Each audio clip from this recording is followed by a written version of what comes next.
요새 XRP 현물 ETF가 많이 나오고 있잖아요. 근데 오늘 미국에서 XRP의 수익형 ETF라는 것이 나왔다고 해서 뭔지 궁금해졌습니다. 무슨 콜옵션을 매도해서 추가 수익을 얻는다고 하는데, 그러면 최근에 솔라나 ETF가 스테이킹을 해서 연 7% 수익을 더해주는 거랑 기능이 비슷한 걸까요? XRP는 참 좋은 코인인데 요즘 시장 분위기 자체가 좋지 않습니다. 특히 오늘 밤은 엔비디아 실적 발표 결과에 따라서 주식이든 코인 시장이든 완전히 뒤집어질 수 있어요. 하지만 시장이 극도의 공포에 빠졌을 때가 오히려 기회일 때가 많았다고 어제도 말씀드렸죠. 남들이 두려워할 때 나는 탐욕을 부린다는 워렌 버핏의 말처럼요. 그리고 지금이 딱 그런 순간일지도 모릅니다. 자, 이 ETF는요, XRP 코인 현물을 보유하고요. 그 비율에 맞춰서 XRP의 옵션을 매도하는 커버드 콜 전략을 기반으로 설계됐고요. 매달 3% 수익을 목표로 합니다. 다시 말하면 보유 자산을 이용해서 콜옵션을 팔고 그 프리미엄을 받아서 현금 흐름을 창출하는 구조죠. 그런데 매달 수익을 준다고 해서 다 좋은 건 아닙니다. 장단점이 굉장히 뚜렷한 상품이에요. 기본적으로 이 ETF는 두 가지 수익원으로 돌아갑니다. 첫 번째는 아까 말씀드린 옵션 프리미엄 수익입니다. 보유 중인 XRP의 30에서 60%를 대상으로 외가격 콜옵션을 매주 매도해서 그 프리미엄을 받습니다. 이걸 연간으로 환산하면 목표 수익률이 무려 36%, 그러니까 월 기준으로 3%가 되는 거죠. 매주 단위로 옵션을 매도하니까 시장 변동에 좀 더 빠르게 대응할 수 있다는 장점도 있고요. 두 번째 수익원은 가격 상승 차익입니다. XRP 전체 포지션 중에 나머지 40에서 70%는 해지가 없이 그대로 들고 갑니다. 이게 뭐냐면요, XRP 가격이 오르면 오르는 대로 자본이득을 다 취하겠다는 전략이에요. 옵션 프리미엄으로 안정적인 수익을 노리면서도 가격 상승의 기회는 완전히 버리지 않는 거죠. 그런데요, 이 구조가 언제나 유리하게만 작용하지는 않습니다. 커버드 콜 전략의 태생적인 한계 때문인데요. 이 ETF는 크게 두 가지 상황에서 치명적인 손실을 볼 수가 있습니다. 첫 번째는 급락장입니다. 커버드 콜은 수익의 상한선은 딱 정해져 있는데 손실의 하한선이 없거든요. 만약 XRP가 한 달에 10% 하락했다. 그럼 3% 프리미엄 받아봤자 순손실이 7%쯤 됩니다. 결국 원금 손실이 발생하죠. 이건 프리미엄으로는 도저히 막을 수가 없습니다. 그런데 요즘 같은 하락장에 10%만 내릴까요? 한 30%쯤 내려버리면 어떻게 하나요? 3% 이익은 별 메리트가 없잖아요. 자, 두 번째는 반대로 급등장입니다. 자산의 30에서 60%에 대해서 콜옵션을 팔아놨기 때문에 XRP가 갑자기 20%씩 올라버리면 그 이익을 온전히 가져가지 못합니다. 행사 가격 이상으로 오른 부분은 그냥 포기해야 되는 구조니까요. XRP를 그냥 들고 있었던 사람은 20%를 다 먹는데 나는 그 중에서 절반 정도만 가져가는 상황이 벌어지죠. 근데 코인 시장에서는 이런 상황 생각보다 자주 나옵니다. 가장 최악의 시나리오는 계속해서 내리꽂아버리는 시장입니다.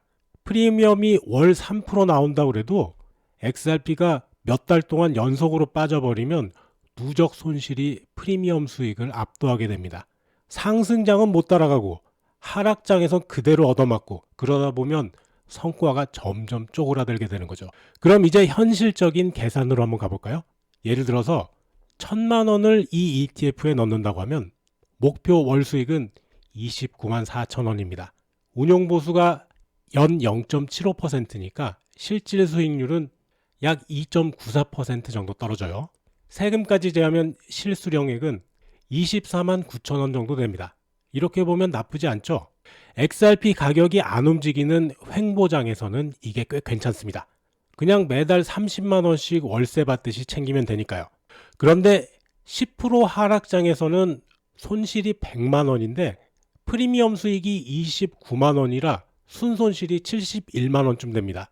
10% 상승장이라고 해도 보유 자산의 절반 정도만 이익을 반영하니까 기대보다 낮은 수익률을 기록하게 되고요. 그럼 이 ETF 도대체 언제 좋냐? XRP가 움직이지 않을 때입니다.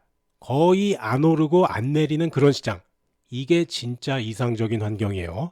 실제로 모닝스타에서도 커버드 콜 ETF는 횡보장에서 최고의 성과를 낸다고 분석한 바가 있습니다. 주가가 안 움직일수록 ETF는 월 3% 수익을 안정적으로 챙기죠.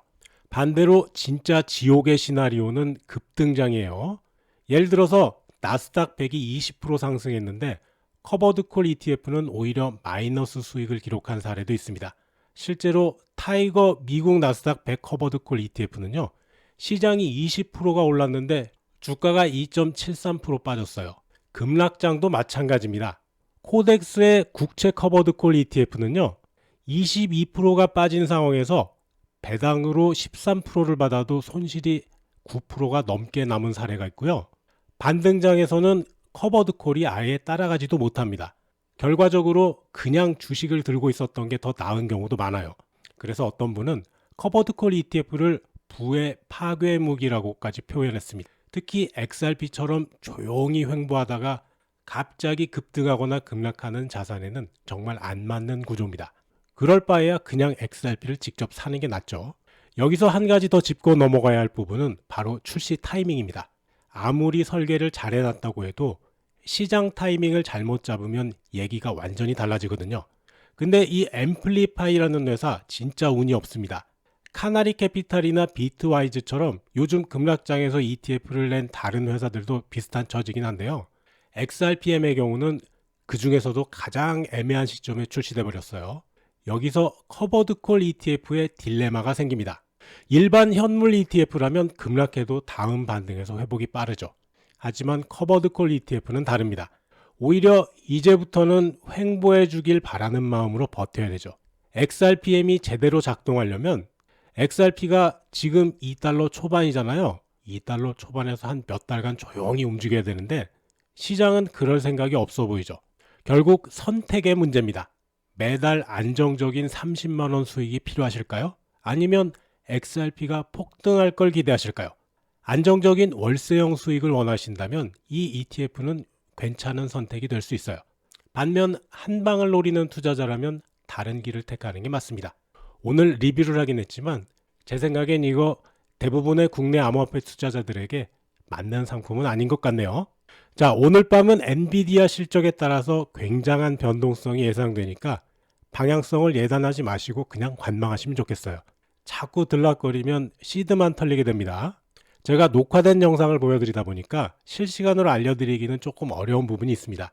테마 종목이 궁금하시거나 갖고 계신 종목들 언제 어떻게 대응해야 될지 잘 모르시겠다면 제가 거의 소통방에 연결되어 있으니까요. 들어와서 1대1로 물어보시면 되겠습니다. 영상 준비하고 녹음하는 시간이 아니라면 웬만하면 답변 드립니다.